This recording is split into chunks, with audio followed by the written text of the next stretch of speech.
Pernah nggak sih kalian kecewa saat belanja online karena barang yang kalian beli itu tidak sesuai harapan?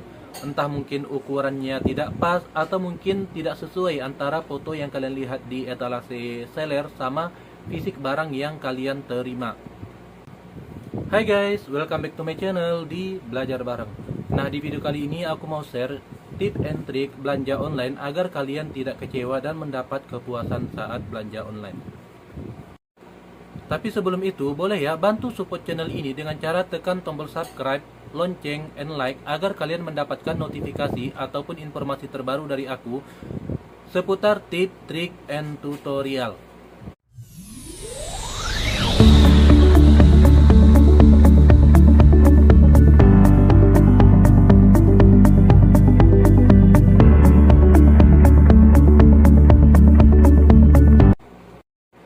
Tapi sebelum itu, aku mau story sedikit ya guys. Dulu aku pertama kali belanja online itu di tahun 2012. Masih zamannya Lazada ya. Jadi pertama kali barang yang aku beli saat belanja online itu adalah baju couple. Jadi waktu itu aku masih awam banget ya, masih pemula banget. Jadi aku tidak baca banget ya deskripsi. Jadi aku hanya terfokus pada foto ya. Jadi begitu melihat foto bagus, aku langsung tertarik untuk membeli ya. Nah, pas aku lihat di foto katalog itu bagus banget, modelnya model Korea gitu ya. Tapi pas datang jujur li aku kecewa banget ya. Karena pas barangnya itu datang ternyata bahannya itu, mohon maaf nih ya, bahannya itu adalah bahan kaos partai ya, bahannya kasar dan ketika dipakai itu gampang banget bikin gerah. Nah, yang kedua juga untuk ukuran baju ceweknya itu ternyata bukan baju kaos biasa ya, lebih tepatnya itu ketunik ya, karena panjangnya itu sampai menyentuh lutut. Jadi finally itu baju nggak kita pakai sama sekali ya. Nah, disinilah aku merasa penting banget untuk nge-share ilmu yang aku punya ya, ataupun mungkin pengalaman belanja yang aku punya. Semoga apa yang aku share ini bisa memberikan manfaat buat teman-teman, terutama khususnya yang baru-baru belanja online ya. Oke guys, langsung aja kita ke pembahasan. Yang pertama kalian perhatikan ketika belanja online itu adalah yang pertama baca judul ya. Ini penting banget ya guys, karena ada customer aku itu yang dia bisa dibilang belanja itu sambil tutup mata ya. Kenapa aku bilang sambil tutup mata? Dia itu beli celana chino di Shopee aku ya, nomor 12. Pas barangnya datang dia komplain, "Kak, celananya kok kecil banget, kayak untuk anak usia 6 tahun," katanya gitu. Aku sempat mikir apa aku salah kirim gitu ya. Tapi aku tanya customernya, "Kak, mohon maaf, celananya memang untuk berapa tahun?" gitu. Pas dijawab nih sama customernya, kaget dong. Ternyata celana chinonya itu untuk anak 10 tahun. Aku langsung istighfar guys.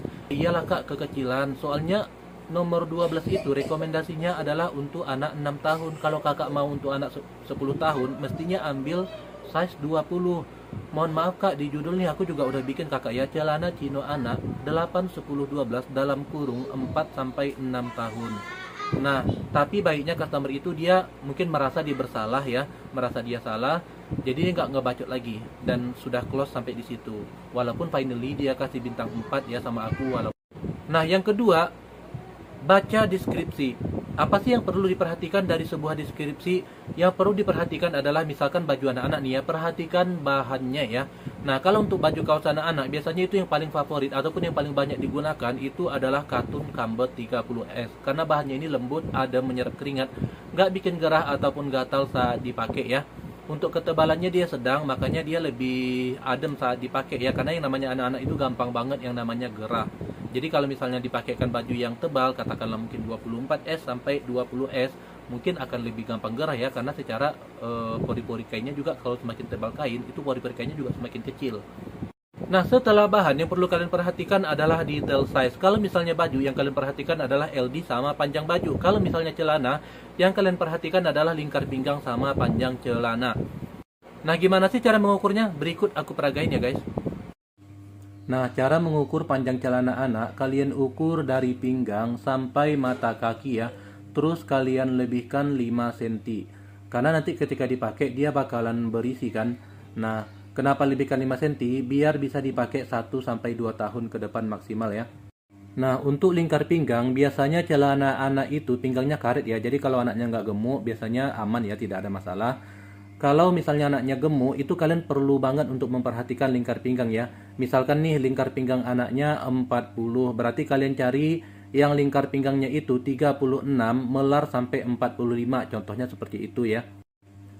Nah, untuk baju yang perlu kalian perhatikan adalah LD sama panjang baju. Nah, untuk LD biasanya ada yang si seller itu membuat LD-nya itu kali 2 ya, ada yang ibaratnya dia cuma ukur bagian depannya aja. Nah, untuk mengukurnya seperti ini ya, kalian ukur dari bawah ke tiak ya, seperti ini. Nah, ini contohnya dipakai anak aku tadi, itu ukuran XL ya, rekomendasinya untuk anak usia 7 sampai 8 tahun. Untuk panjang bajunya, kalian ukurnya seperti ini ya. Nah, kalian jangan pernah beranggapan semua size, misalnya size XL nih, itu sama ukurannya ya, beda-beda. Karena beda konveksi, itu beda ukurannya. Nah, di sini penting banget untuk kalian garis bawahi, jangan pernah kalian beranggapan bahwa semua ukuran itu sama. Karena seperti ini ya guys, ada pembeli di toko Shopee aku ya, yang dia itu komplain biasanya nah aku pakai ukuran ini gitu ya. Karena tidak semua konveksi itu menggunakan standarisasi ukuran yang sama. Jadi jangan pernah kalian beranggapan semua ukuran itu sama ya. Jadi perhatikanlah detail size, hargailah penjual yang capek-capek menuliskan detail size di situ ya. Tujuannya itu adalah untuk membantu kalian dalam memilih size ya yang tepat. Yang ketiga adalah perhatikan bintang atau review dari customer ya. Ini penting banget ya guys ya. Jadi logikanya seperti ini. Kalau misalnya suatu produk sudah terjual katakanlah ribuan pieces ya. Nah, itu biasanya adalah ulasannya itu ratusan gitu ya. Nah, jika dari 1000 produk yang laku ratingnya itu 4,8, berarti kita menilai secara umum ya rata-rata tingkat kepuasan orang itu sangat puas ya terhadap produk tersebut. Nah, jika kalian masih kurang make sure, kalian bisa scroll ke bawah ya, baca ulasannya, lihat foto sama video yang disematkan oleh pembeli, apakah sama dengan yang disematkan si seller di etalasenya gitu ya. Itu penting banget.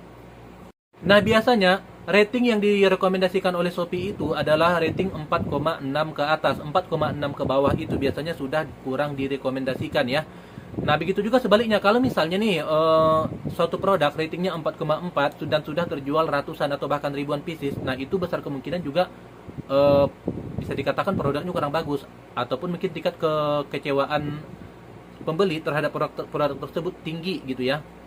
Karena jujur ya, aku ketika upload produk baru ya, sering banget tuh customer yang nanya, "Kak, boleh fotoin real pic-nya?" Padahal aku sudah sematkan video real pic ya sama foto real pic. Jadi dia tuh kayak minta langsung di videoin lah bahwa inilah barangnya gitu loh.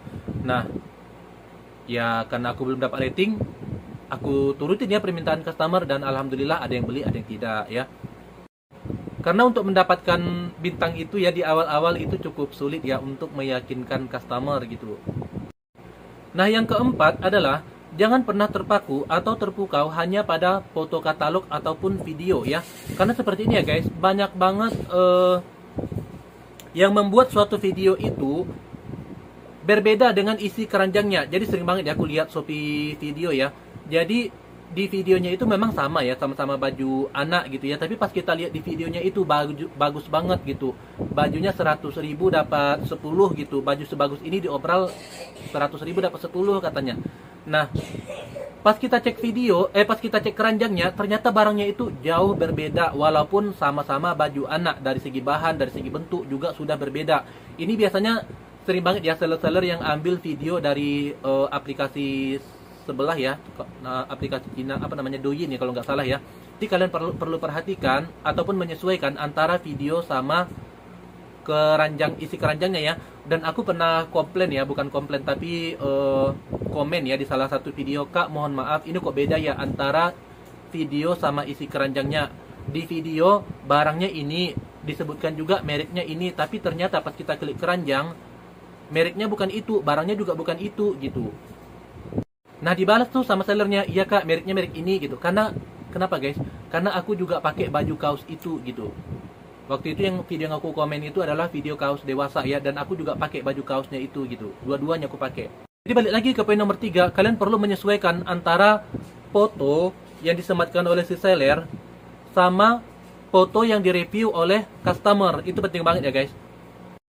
Nah, yang kelima, ada harga, ada kualitas. Jadi menurut aku di Shopee itu harganya sudah sangat-sangat terjangkau ya. Tapi jangan pernah kalian cari yang namanya terlalu murah gitu ya.